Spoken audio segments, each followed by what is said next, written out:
प्यारे छात्रों, स्वागत है आपका अंजलि एमजे क्लासेस में।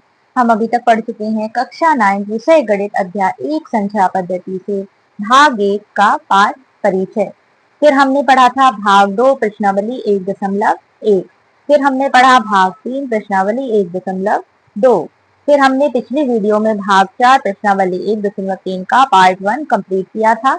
इस वीडियो में आपको प्रश्नावली 1.3 का पार्ट 2 देखने को मिलेगा। तो चलिए देरी न करते हुए चलते हैं हम प्रश्नावली 1.3 के पार्ट 2 पर, जो कि आपका शुरू होता है प्रश्न 5 से।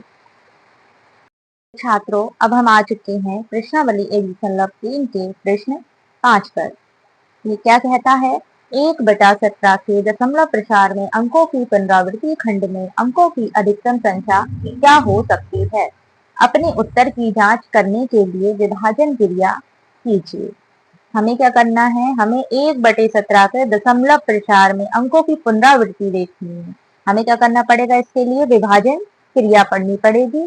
तो हम चलिए इसको सॉल्व करते हैं। सबसे पहले हम क्या करेंगे? 1/17, 17 का 1 में हम भाग लगाएंगे। तो चलिए कैसे लगाएंगे हम देखते हैं। 1 में भाग दे रहा है यहाँ पर। अब आप देखिए 17 तो यहाँ पर छोटे हैं, छोटे नहीं है सॉरी, और 1 क्या है यहाँ पर आपके छोटे हैं और 17 यहाँ पर बड़े हैं। अब आप देखिए साथियों, हमें यहाँ पर 17 के पहाड़े की आवश्यकता होगी। बहुत से ऐसे छात्र हैं जिनको 17 का पहाड़ा याद नहीं है, तो मैंने यहाँ पर साइड में लिख दिया है। और जिसको भी पहाड़े याद ना हो तो कृपया कम से कम 25 तक पहाड़े को याद कर रखें। चलिए तो देखते हैं यहाँ पर। अब आप देखेंगे 17 का 1 में तो जाएगा नहीं, तो हम यहाँ पर एक जीरो बढ़ाएंगे। एक जीरो कब बढ़ाएंगे? जब हम यहाँ पर जीरो और दशमलव लगाएंगे। ये जीरो हमने इसलिए लगाई है क्योंकि हम दशमलव अकेले ऐसे लिखते नहीं है। तो चलिए अब देखिए 17 का फिर भी 10 में नहीं जाएगा क्योंकि 10 फिर छोटे हो गए। तो हम क्या करेंगे? एक जीरो और बढ़ाएंगे। जब आप ये एक जीरो और बढ़ाएंगे तो आपको यहाँ पर एक जीरो बढ़ानी पड़ेगी, तभी आप यहाँ पर जीरो बढ़ा सकते हैं। तो चलिए अब देखते हैं हम कि 17 का पहाड़ा ऐसा पढ़िए कि 100 से ज्यादा ना हो। तो आप देख सकते हैं कि 17 का पहाड़ा अगर हम 5 बार पढ़ेंगे तो कितना आ जाएगा? 17 पंच 85। अब देखेंगे आप यहाँ से कितना बचेगा आपको? 10 में से 5 घटाए तो 5 बचे।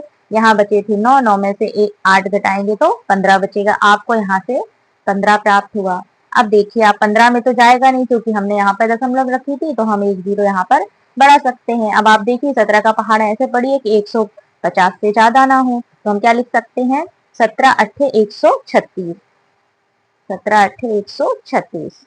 इसको भी माइनस करिए तो कितना बचा यहाँ से आपको? 10 में से 6 गए तो यहाँ पर बचा आपका 4। तो यहाँ पर बचा था 4, 4 में से 3 गए तो यहाँ पर कितना बचा आपका? यहाँ पर बचा आपका 1। अब आप देख सकते हैं कि 14 में तो जाएगा नहीं क्योंकि दशमलव थी, तो एक जीरो और बढ़ा देंगे। तो अब आप देखिए कि 17 का पहाड़ा ऐसा पढ़िए कि 140 से ज्यादा ना हो। तो 17 अट्ठे फिर से हम 136 करेंगे क्योंकि ये 140 से कम है। अब इनको भी माइनस करिए तो कितना बचा? यहाँ से आपको 4 बचा। अब 4 में तो जाएगा नहीं तो आप जीरो एक और बढ़ा देंगे। फिर आप देखेंगे 17 का पहाड़ा ऐसा पढ़िए 40 से ज्यादा ना हो। तो 17 दूनी 34 आएगा। 17 दूनी 34 आया। तो अब इसमें से घटाएंगे तो कितना बचेगा? यहाँ पर 6 बचेगा आपका, क्योंकि यहाँ 3 बचा, 3 में से 3 कुछ नहीं, तो 6 आया यहाँ पर। तो 6 में तो जाएगा नहीं, तो हमें क्या करना पड़ेगा? एक और जीरो बढ़नी पड़ेगी। अब क्या करेंगे हम? 17 × 51, 17 × 51 लेंगे। अब इसमें से देखिए इसमें कितना बचा आपका? इसमें आपका 9 बचा। फिर हम एक जीरो और बढ़ा लेंगे क्योंकि दशमलव यहाँ थी इसलिए हम जीरो बढ़ा सकते हैं। अब देखिए आप कितने से जाएगा? 17 पंच 85। यहाँ कितना जाएगा? 17 पंजे 85। चलिए यहाँ पर जगह नहीं है तो मैं यहाँ से लिख देती हूँ 17 पंजे 85। अब आप 90 में से 80 85 को माइनस कीजिए तो कितना बचा? यहाँ पर 5 बचा। अब आप पाएंगे यहाँ पर 5 में तो जाएगा नहीं, हमें जीरो बढ़ानी पड़ेगी। तो आप देखिए कितने में जाएगा? 17 दूनी 34। ये आपका यहाँ बढ़ता जा रहा है, 17 दूनी 34 हो गए यहाँ पर। तो आप देखेंगे इसमें से माइनस करेंगे आप कितना बचेगा? 10 में से 4 गए तो यहाँ पर बचे 6, और 4 में से 3 गए तो यहाँ बचा 1। तो हम क्या करेंगे? अब जो कि दशमलव थी तो एक जीरो और बढ़ा लेंगे। अब 17 का पहाड़ा ऐसे पढ़िए कि 160 से ज्यादा ना हो। तो 17 नम्मे 153।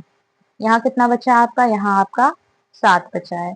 अब आप देखेंगे कि 7 में तो जाएगा नहीं, फिर हमें एक जीरो और बढ़ानी पड़ेगी।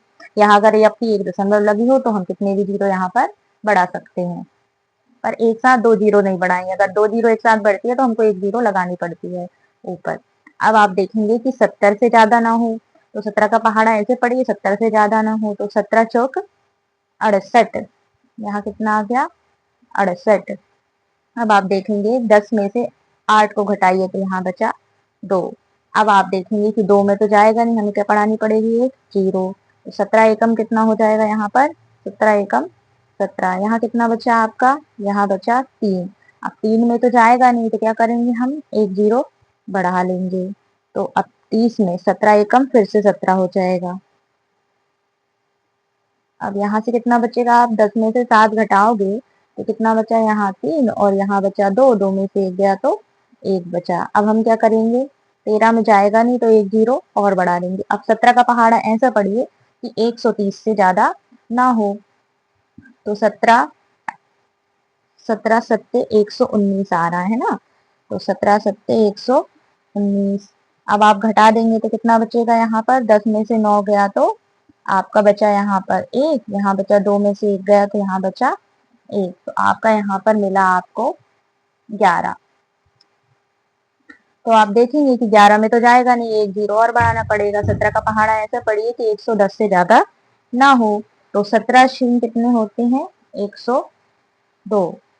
अब आप घटा देंगे, 10 में से 2 गए तो यहाँ बचे 8 और यहाँ कुछ नहीं बचा है ना।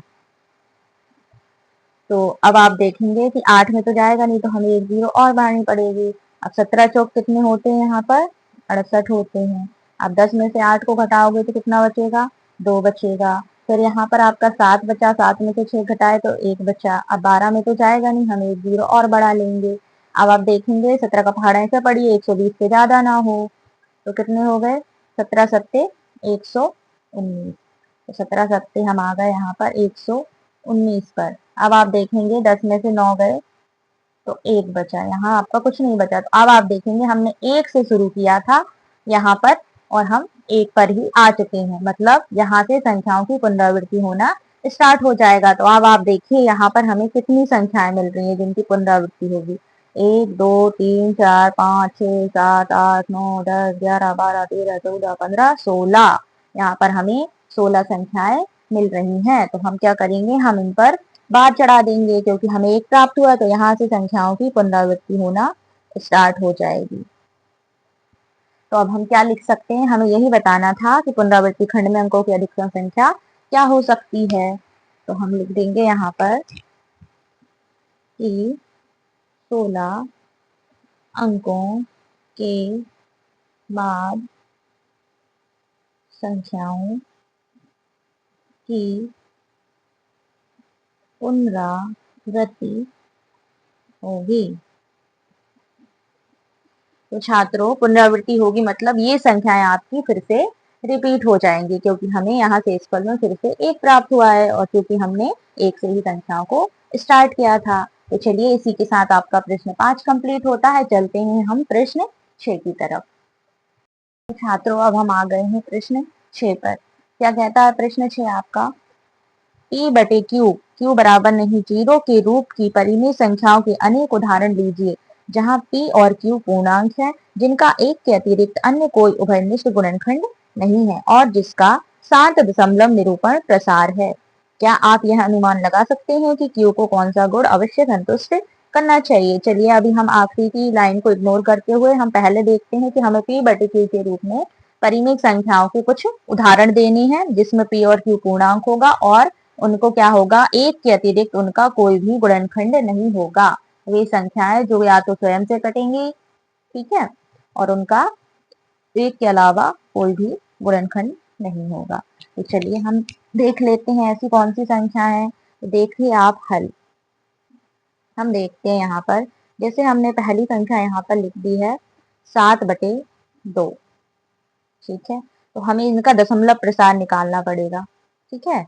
ऐसे ही मैं यहाँ पर लिख देती हूँ दूसरी संख्या 11/5 और तीसरी संख्या मैं लिख देती हूँ यहाँ पर 21/10। हमें इनका क्या निकालना पड़ेगा, पहले दशमलव रूप क्या होगा। तो अब आप देखिए मैं यहाँ पर साइड में निकाल रही हूँ, आप चाहे तो रफ में कहीं और कर सकते हैं, मैं यहीं पेज पर आपको समझा देती हूँ। तो हम क्या करेंगे, यहाँ 7/2 मतलब हमें 2 का क्या करना है, 7 में भाग देना है। तो अब आप देखिए कितना होगा यहाँ पर, 2 6। तो 7 में से 6 गया तो कितना बचा, 1 बचा। तो हमें यहाँ दशमलव रखनी पड़ेगी, यहाँ 0 बढ़ानी पड़ेगी। तो ये कितनी बार में जाएगा, 2 पंजे 10। ये हो गया अपना, यहाँ कुछ नहीं बचा। तो इसका कितना निकल के आ गया, यहाँ पर 3.5 निकल के आ गया। और देखिए आप, यहाँ कुछ नहीं बचा, मतलब कितना बचा, यहाँ पर 0 बचा। तो ये इसका क्या होगा, ये शांत दशमलव हो गया ये भी। चलिए दूसरा वाला देखते हैं। दूसरा क्या है, 11/5, मतलब हमें 5 का भाग देना है, किसमें, 11 में। अब देखिए 5 का पहाड़ा ऐसा पढ़िए 10 से ज्यादा ना हो, तो 5 दूनी 10। अब यहाँ क्या बचा आपका, 1 बचा। अब 1 में तो जाएगा नहीं, हमें यहाँ दशमलव रखनी पड़ेगी, यहाँ 0। तो कितना हो जाएगा, 5 दूनी 10। तो अब आप देखिए यहाँ भी 0 बचा, इसका भी क्या निकल के आ गया, शांत दशमलव निकल के आ गया। तो इसको हम क्या लिखेंगे, 2.2। अब आप देखिए, हम देख लेते हैं 21/10 का, मतलब 10 का भाग हमें देना है 21 में। तो आप देखिए 10 दूनी 20, यहाँ से बचा 1, यहाँ रखेंगे दशमलव, तो यहाँ बढ़ जाएगी 0, फिर 10 एकम 10, यहाँ भी बचा 0। ये तीनों संख्याएं ऐसी हैं जिनका क्या निकल रहा है, हमारा शांत दशमलव प्रसार निकल रहा है। तो हम यहाँ पर लिख देंगे 2.8। तो आप देखिए तीनों संख्याएं ऐसी हैं जिसमें किसी पे भी बार नहीं है, कोई भी संख्या रिपीट नहीं हो रही है दशमलव के बाद। और ये क्या है, आपकी शांत दशमलव वाली तीनों संख्याएं हैं। तो हमें बताना क्या है, अब आखिरी में देखते हैं, क्या आप यह अनुमान लगा सकते हैं कि Q को कौन सा गुण अवश्य संतुष्ट करना चाहिए। भाई नीचे ऐसा क्या है जो कि संतुष्ट करे किसको, ये भिन्नों को, और इनका क्या है, शांत दशमलव हो। ठीक है, तो हम क्या लिख सकते हैं, इससे हमें ये पता चलता है। अब आप यहाँ देखेंगे, यहाँ 2 है, यहाँ 5 है, और यहाँ 10 है। अब आप देखेंगे 2 और 5 का अगर हम गुणा कर दे तो भी 10 ही आएगा, और 2 अकेला ले रहे हैं तो भी हमारा शांत दशमलव प्रसार है, 5 ले रहे हैं तो भी दशमलव प्रसार शांत है, और 10 ले रहे हैं तो भी दशमलव प्रसार शांत है। तो हम क्या लिख सकते हैं यहाँ पर, चलिए यहाँ लिख देते हैं, किसी परिमेय संख्या का प्रसार शांत होगा जब हर में 2 केवल और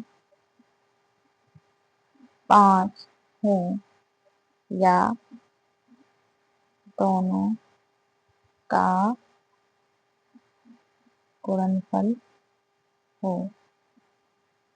देखिए हमने यहाँ से यही तो देखा है, या तो केवल 2 हो या हो 5 हो। आप कोई भी संख्या ले सकते हैं, अगर हर में 2 हो, 5 हो, या फिर 2 और 5 का गुणनफल यानी कि 10 हो, तो क्या होगा, वो संख्या हमेशा आपकी, वो भिन्न हमेशा क्या होगा, वहां आपका शांत दशमलव प्रसार निकलेगा उसका। यही हमको यहाँ पर बताना था। तो इसी के साथ छात्रों आपका प्रश्न 6 कंप्लीट होता है। तो चलिए चलते हैं हम प्रश्न 7 की तरफ। तो छात्रों अब हम आ चुके हैं आपकी प्रश्नावली 1.3 के प्रश्न 7 पर। प्रश्न 7 क्या कहता है, ऐसी 3 संख्याएं लिखिए जिनके दशमलव प्रसार अनवसानी अनावृत्ति हो। आपने पाठ परिचय में पहले ही पढ़ लिया है कि अनवसानी अनावृत्ति क्या होती हैं, जिनका शेषफल शून्य नहीं आता है। ठीक है, और उसमें क्या होता है, उसमें अंकों की पुनरावृत्ति भी नहीं होती है। तो चलिए हम ऐसी संख्याएं अब मन से लिख सकते हैं। मैं जो संख्याएं लिखूंगी आप उसके अतिरिक्त दूसरी संख्याएं भी लिख सकते हैं। पहले चलिए समझ लीजिए, हम करते हैं इसका हल। आपको ध्यान ये रखना है कि आपको संख्याओं की पुनरावृत्ति नहीं करनी है। देखिए मैं ऐसे पहली संख्या यहाँ पे लिख देती हूँ, 0.30, फिर 300, फिर मैं लिखती हूँ 3000, फिर मैं यहाँ पर लिख देती हूँ 300000, फिर डैश डैश डैश डैश। आप ध्यान रखिए, जब भी आपको अनवसानी अनावृत्ति निकालने के लिए आएगा तो आप संख्याएं लिख देंगे, लिख के छोड़िएगा मत, डैश डैश डैश जरूर लगाइएगा, क्योंकि इसी से पता चलेगा कि आपका क्या होगा, अंकों की पुनरावृत्ति नहीं हो रही है। और आपको पता है जब अंकों की पुनरावृत्ति होती है तो हम क्या कर देते हैं, उतनी संख्याओं पे बार चढ़ा देते हैं। ठीक है, तो ये हमें करना जरूरी है।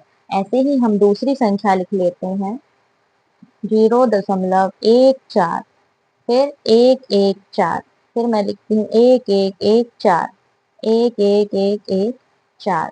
ऐसे ही ये संख्याएं चलती रहेंगी, डैश डैश डैश।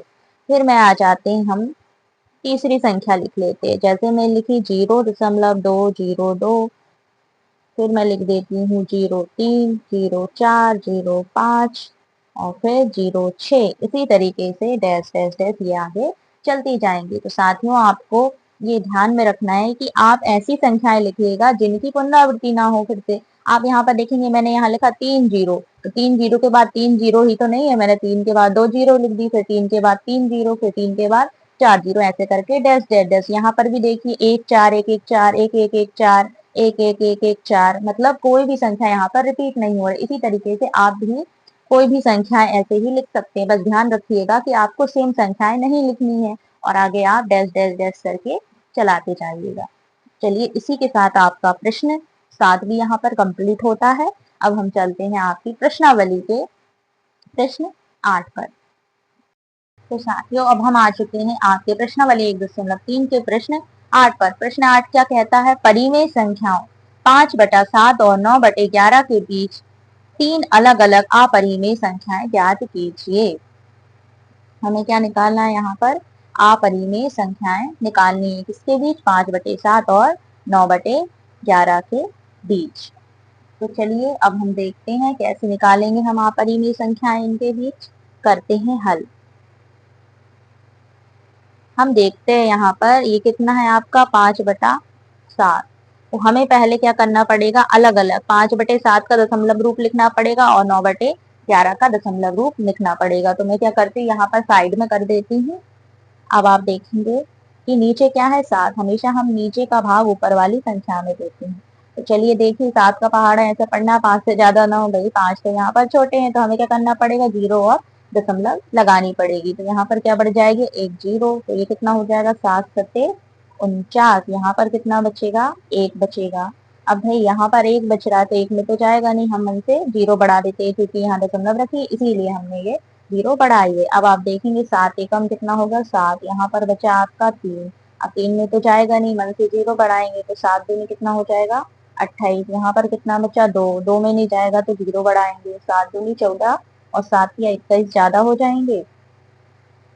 तो क्या करेंगे हम यहाँ पर देखिए क्या हो गया था, यहाँ पर मैंने 2 लिख दिए, तो यहाँ पर 7 चौक 28 आएगा। ठीक है, तो यहाँ बचा 2, 2 में तो जाएगा नहीं, तो 0 बढ़ा लिया, तो यहाँ कितना हो जाएगा? 7 दूनी 14। अब आप देखेंगे यहाँ पर कितना बचा आपका? यहाँ पर बचा 6। 6 में जाएगा नहीं, तो हम 0 और बढ़ा लेंगे। अब 7 का पहाड़ा ऐसे पढ़िए कि 60 से ज्यादा ना हो। तो 7 से 21, 7 चौक 28, 7 पन्ना 35, 7 6 42, 7 7 49 और 7 8 56। कितना आ जाएगा? 7 8 कितना हो जाएगा? 56। यहाँ पर कितना बचा? यहाँ बचा आपका 4।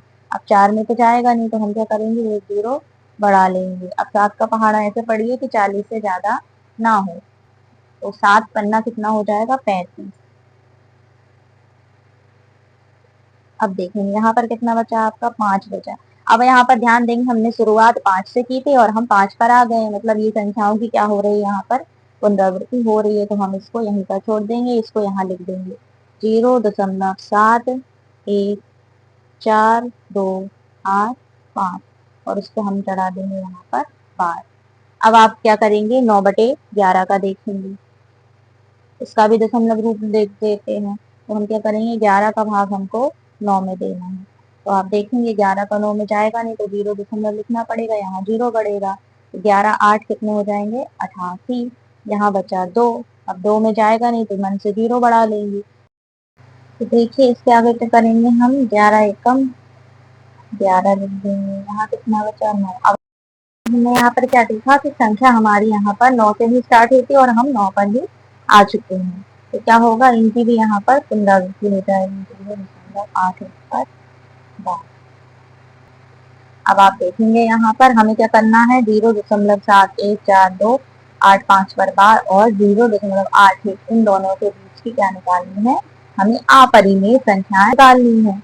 और इनको हम वैसे भी p/q के रूप में नहीं लिख सकते हैं, मतलब जिनको हमारी बीच में निकलेंगे। अब देखिए हम क्या करते हैं, हम क्या लिख सकते हैं संख्याएं इन दोनों के बीच में। अब आप ध्यान देंगे, ऐसी संख्याएं लिखनी है जो अपरिमेय हो। अपरिमेय और क्या हो? वो अनवसानी अनावृत्ति हो। जब अनवसानी अनावृत्ति होती है तो वही क्या होती है? हमारी अपरिमेय संख्याएं होती हैं और इनके बीच में तो बहुत सारी संख्याएं हैं। आप देखिए 70 से 71 और यहाँ पर है 81, इन दोनों के बीच में हमें लिखना है। तो आप देखिए कि उसमें क्या होगा, वहां पर भी हमारी संख्याओं की पुनरावृत्ति नहीं होनी चाहिए। तो चलिए हम ऐसी संख्याएं इनके बीच में लिख लेते हैं। जैसे मैं पहली संख्या लिख रही हूँ, हमें बस इतना ध्यान रखना 0.71 और 0.81 इनके बीच में लिखना। अब आप देखिए पहली लिख देते हैं 0.730 7300 730007 फिर ऐसे करके डैश डैश डैश। अब आप देखेंगे यहाँ भी किसी भी संख्या की पुनरावृत्ति नहीं हो रही है और ये 0.71 के बाद की संख्या है। अब ऐसे ही दूसरी संख्या में हम लिख लेते हैं यहाँ पर 0.754 755 756 इसी तरीके से डैश डैश डैश। ये संख्याएं मैं मन से लिख रही हूँ। इसके बाद आप कोई भी संख्या ऐसे लिख सकते हैं जिनकी पुनरावृत्ति फिर से ना हो। ऐसे ही मैं तीसरी संख्या यहाँ पर लिख लेते हैं 0.790 791 792। ये देखिए इसमें भी क्या है, पुनरावृत्ति किसी भी संख्या की डबल से नहीं हो रही। यहाँ 790, यहाँ 791 792। तो इसी तरीके से हमने क्या किया है, यहाँ पर तीन अलग अलग अपरिमेय संख्याएं लिख ली हैं, वो भी 0.71 और 0.718 के बीच में। तो साथियों इसी के साथ आपका प्रश्नार्थ कंप्लीट होता है। चलिए प्रश्न 9 की तरफ। तो छात्रों अब हम आ चुके हैं इस प्रश्नावली के आखिरी प्रश्न पर। आखिरी प्रश्न क्या कहता है, बताइए कि निम्नलिखित संख्याओं में कौन संख्याएं परिमेय और कौन कौन संख्याएं अपरिमेय हैं। अब आपको एक बात तो पता ही होगा, मैंने आपको अभी पिछले क्वेश्चन में भी बताया था कि वे संख्याएं अपरिमेय होंगी जिनका क्या होगा, दशमलव प्रसार अनवसानी अनावृत्ति होगा। जिसमें संख्याएं रिपीट नहीं होती, वे संख्याएं हमेशा क्या होंगी, अपरिमेय में आएंगी। अब आप चलिए यहाँ पर आ जाते हैं। पहला वाला मैं यहाँ पर क्या करती हूँ, एक तरफ लिख लेती हूँ परिमेय यहाँ पर और यहाँ लिख देती हूँ अपरिमेय। तो जो संख्याएं परिमेय होंगी वो यहाँ लिखेंगे, जो अपरिमेय होंगी वो हम यहाँ लिखेंगे। तो चलिए देखते हैं। √23। अब आप देखिए ये 23 जो है वो आपकी अभाज्य संख्या, और अभाज्य संख्याओं पर जब भी रूट चढ़ा हो तो वो संख्या हमेशा क्या होती है, अपरिमेय होती है। तो इसको हम किसमें लिख देंगे, अपरिमेय में √23। अब आप सेकंड वाला देखते हैं √225। अब ये √225 है, ये आपको पता होगा कि ये क्या है, वर्गमूल किसका है, 15। ठीक है, 225 का वर्गमूल कितना होता है, 15 होता है, और 15 का वर्ग 225 होता है। तो ये तो क्या हो जाएगा, यहाँ पर बाहर निकल के आ जाएगा। तो भाई ये तो एक परिमेय संख्या है, तो ये किसमें आ जाएगी, √225 परिमेय संख्या है। तो ये हमने परिमेय में आता है 0.3796। अब आप ध्यान से देखेंगे 3796 ये क्या है, शांत दशमलव प्रसार है, और जब भी शांत दशमलव प्रसार होगा तो वो हमेशा परिमेय संख्या में आएगा 0.3796। ठीक है, अब आता है यहाँ पर चौथा, तो 7.4788। अब आप देख रहे हैं यहाँ पर संख्याओं की तो पुनरावृत्ति हो रही। भाई अगर संख्याओं की पुनरावृत्ति होगी तो वो किसमें आएगी, आपकी परिमेय संख्या में आएगी। तो 7.478 इसकी पुनरावृत्ति हो रही है, तो हम इसके बाद चढ़ा सकते हैं। तो ये किसमें आ गई, आपकी परिमेय संख्या। अब आखिरी बची 1.1010010010010001। अब आप देखेंगे यहाँ पर संख्याओं की पुनरावृत्ति नहीं हो रही है, तो क्या ये अनवसानी अनावृत्ति का उदाहरण है। तो हम इसको लिखेंगे यहाँ पर, क्योंकि अनवसानी अनावृत्ति अपरिमेय संख्या होती है। 0.1010010001 और डैश डैश डैश। तो छात्रों इसी के साथ आपका यहाँ पर प्रश्न 9 कंप्लीट होता है, और ये था आपकी प्रश्नावली का आखिरी सवाल। तो छात्रों इसी के साथ हमने क्या कर लिया, यहाँ पर प्रश्नावली 1.3 का पार्ट 1 और पार्ट 2 हमारा कंप्लीट हो चुका है। अब अगले भाग में हम अगले वीडियो में लेकर आएंगे प्रश्नावली 1.4। तो जितने भी भाग 1, भाग 2, भाग 3 और पार्ट 1 प्रश्नावली 1.3 का नहीं देखा हो, कृपया करके जाकर देखिए, और प्लीज आप लोग वीडियो को बिना स्किप किए देखिएगा हमेशा की तरह। तो चलिए चलते हैं, अब हम मिलते हैं आपसे अगली वीडियो पर। अगली वीडियो प्रश्नावली 1.4। कृपया लाइक, कमेंट एंड सब्सक्राइब करना मत भूलिएगा और ज़्यादा से ज़्यादा आप अपने दोस्तों में वीडियोस को शेयर कर दीजिएगा ताकि वो भी अच्छे से इनको समझ सके।